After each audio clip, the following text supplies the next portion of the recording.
Kami dari kelompok 36, saya Dira. Saya Juan.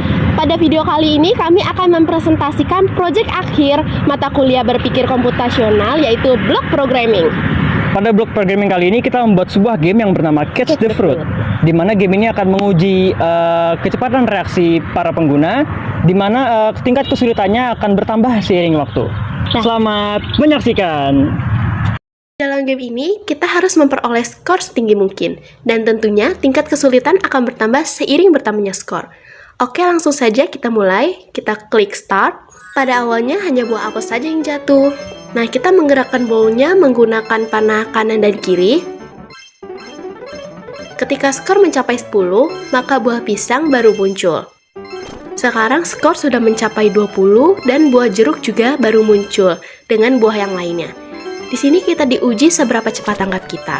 Nah, kita mendapatkan sprite game over karena kita sudah 3 kali tidak memasukkan buah ke dalam bowl. Di sini kita menggunakan sistem live atau miss. Jika buah tidak tertangkap ke dalam bowl sebanyak 3 kali, maka game akan berakhir dengan memperlihatkan sprite game over ini. Di sini saya akan jelaskan block programming dari game Catch the Fruit kelompok kami. Dimulai dari start screen terlebih dahulu. Ketika mendapatkan perintah go, maka start screen ini akan muncul dan membuat semua skor menjadi 0. Kita reset gitu ya. Dan ketika start ini diklik, dia akan broadcast start dan memulai suara klik dan memulai lagu in-game. Dan ketika layar ini mendapatkan broadcast start, dia akan di-hide dan mengganti ke screen in-game-nya. Kita lanjut ke mangkok, bowl yang tadi ya. Nah, ketika mendapatkan perintah go, dia akan di-hide terlebih dahulu, sama halnya dengan game over, dia akan di-hide dulu. Dan ketika mendapatkan broadcast start, dia baru muncul. Ini untuk pergerakannya ya, right arrow ke kanan, left arrow bergerak ke kiri. Untuk apel, dia baru muncul juga ketika mendapatkan broadcast start, dan dia akan jatuh pergerakannya dari atas ke bawah gitu. Dan ketika menyentuh pinggiran layar, dia akan menambah miss menjadi 1. Namun ketika menyentuh mangkok, dia akan menambah skor menjadi 1.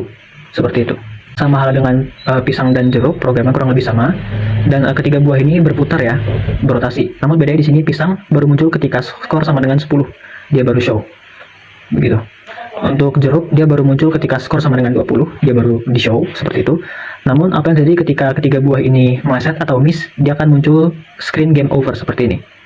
Ketika ya miss sama dengan 3, broadcastnya dia akan broadcast game over dan menerima broadcast game over. Dia akan muncul. Ketika tombol restart diklik, dia akan mengulang menjadi screen awal dan membuat semua skor menjadi 0. Seperti itu. Nah, seperti itu. Dia akan lanjut ke blok ini ya, untuk mendapatkan broadcast restart yang tadi. Itulah akhir presentasi video kami. Kurang lebihnya mohon maaf. Terima kasih semuanya. Bye-bye.